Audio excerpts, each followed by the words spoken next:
Je dis toujours, tu ne le vois pas, tu ne le sais pas, non? Maintenant, tu l'as vu. Et je dis toujours, mais les gars, c'est mieux vaut mourir chez soi, la vérité.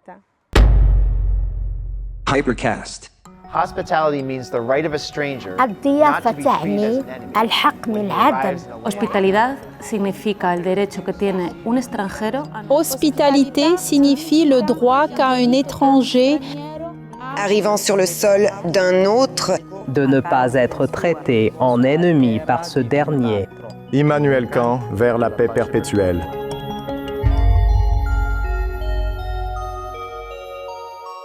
Bonjour, je suis Sergio Della Torre. Bonjour, je suis Chris Trijari.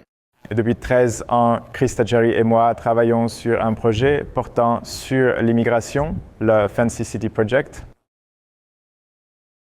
Nous sommes ici maintenant par une belle journée à Rome avec beaucoup de vent, un beau soleil et une bonne lumière.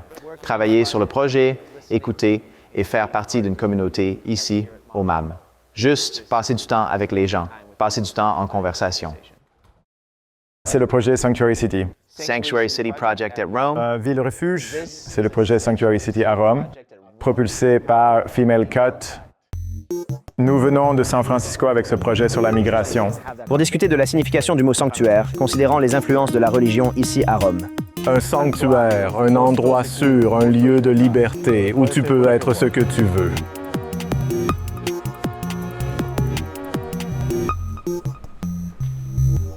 En collaboration avec Progetto Mondo. Le MAM est le musée de l'autre et de l'ailleurs de Metropolis Città Meticcia et c'est le premier musée habité sur Terre.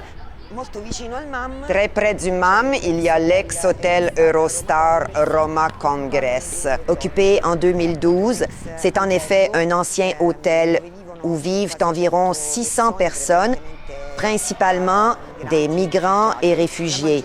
La plupart des personnes sont des migrants de longue durée. Il y a beaucoup de personnes qui ont aussi la carte de séjour maintenant.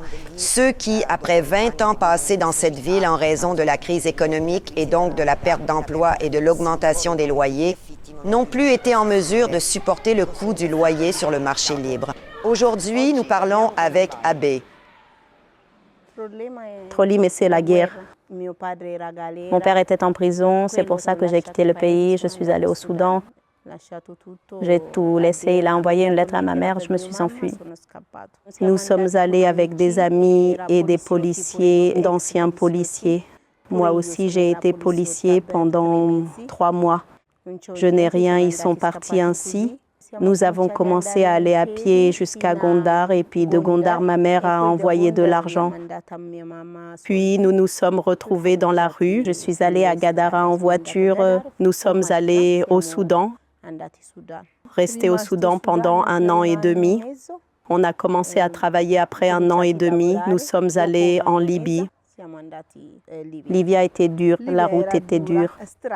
1 mois et demi, nous sommes là-dedans, Sarah sans manger, sans rien. Beaucoup de gars sont morts sur la route.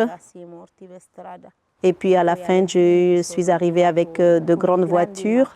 Nous sommes cachés à l'intérieur. Au-dessus, il y a du bois et à l'intérieur, les moutons et nous et beaucoup de personnes. Dès que nous entrons en Libye, les policiers appellent pour prendre l'argent. Mon compagnon était en Libye et il est parti avant moi en Libye. Il m'a dit comment je pouvais m'échapper avant que la police arrive. J'ai commencé à travailler aussi, vendre du café. Une nuit comme ça, ils sont venus et nous ont tous mis dans une camionnette. Et puis de là, nous sommes partis. C'était un grand bateau, 360 personnes, presque 100 mamans enceintes et beaucoup d'enfants. Il y avait énormément de mamans. Les femmes étaient plus que les hommes. On va tous sur le bateau à moteur. Nous sautons chacun pour s'échapper parce que peut-être que la police va venir. Chacun s'échappe pour prendre une place. Tu as la mer tout autour de toi, tu es assise et si tu as de l'argent, tu peux prendre ta place plus tôt. 36 heures tournant dans la mer, 36 heures. Pour moi, le Sahara a été très difficile, mais ça a été plus dur dans la mer. À ce point est arrivé un grand bateau de Coréens. Ils voulaient nous attacher à leur bateau parce que le nôtre était dangereux. Nous étions presque morts. Même les journaux ont dit qu'on était morts parce que c'était très dangereux. Finalement, le matin est arrivé Malte pour aider à donner des bouées de sauvetage et du gaz. Et nous sommes arrivés sains et saufs en Italie. Ils ont pris les femmes enceintes et les enfants d'abord. Moi aussi, je suis enceinte, mais j'ai dit non, je ne peux pas. Je ne voulais pas descendre parce que ce n'était pas gentil. Nous sommes venus ensemble aussi avec des hommes. Finalement, je suis arrivée à Lampedusa. Nous sommes entrés vers 17 heures de l'après-midi, presque de nuit, n'est-ce pas? Nous sommes arrivés, ils ont pris notre photo, ils ont demandé notre nom et puis ils nous ont donné des vêtements. Nous sommes allés nous laver, cela a commencé ainsi. Nous sommes restés 7 jours à Lampedusa.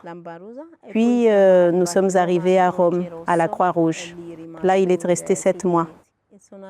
J'ai demandé l'asile politique, ils l'ont accepté après 7 mois. J'ai eu un problème avec la fille dans mon ventre. Pour cela, je voulais rapidement obtenir des documents parce que j'avais un enfant malade. Je ne pensais pas que ce voyage durerait autant. Je dis toujours, tu ne le vois pas, tu ne le sais pas, non? Maintenant, tu l'as vu. Et je dis toujours, mais les gars, c'est mieux vaut mourir chez soi, la vérité. Je n'ai même pas pensé arriver ici. Je voulais partir, je voulais fuir, mais finalement, je suis ici. Après avoir accouché, après tout fini, je commence à chercher du travail. Et j'ai trouvé une dame âgée et puis j'ai commencé à travailler pendant 1 an. Nous sommes allés à la Croix-Rouge. Quand nous sommes revenus, nous avons trouvé la chambre occupée. Je suis allée travailler, mais quand je reviens, ce sont d'autres personnes. C'est pour ça que je suis en colère. Un jour, je suis allée dormir dans la rue avec mon copain. J'ai rencontré des gens, beaucoup de gens. J'ai connu une fille dans la rue. Elle a dit, il y a du mouvement, ils se battent pour une maison. Pourquoi tu ne concours pas avec eux? Et puis il a demandé, emmène-moi là où ces choses se passent, moi. Et ensuite, j'ai commencé un concours avec eux presque pendant 1 an. Et puis nous avons commencé à occuper ce bâtiment, 4 étoiles. 11 ans que nous vivons ici. On a eu des enfants ici. On a rencontré beaucoup de belles personnes. Je me sens bien. Je me sens très italienne parce que plus je regarde mes enfants, plus je me sens italienne. Ici, nous vivons avec beaucoup de compatriotes, tout le monde. Et moi, j'aime vivre avec les autres. J'aime beaucoup, tu apprends plein de langues, plein de gens. Pour moi, nous sommes vraiment en famille dans une maison. Moi, migrant, dès que je les vois, je dis d'abord, ne vous arrêtez pas en Italie. Tout n'est pas parfait ici quand même. Tu es nouvelle, tu veux t'échapper. Moi aussi, j'ai essayé, mais je suis encore ici. Je n'arrive pas à quitter l'Italie. Mais pour les autres, je ne le souhaite pas. Quand ai-je oublié ce que c'est d'être migrant? Quand j'ai eu ma première fille. Pour moi, le sanctuaire est un accueil.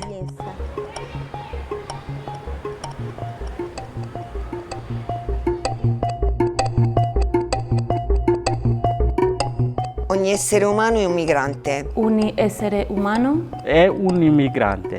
Ogni essere umano è un migrato. Cada ser humano es un inmigrante. Every human being is an immigrant.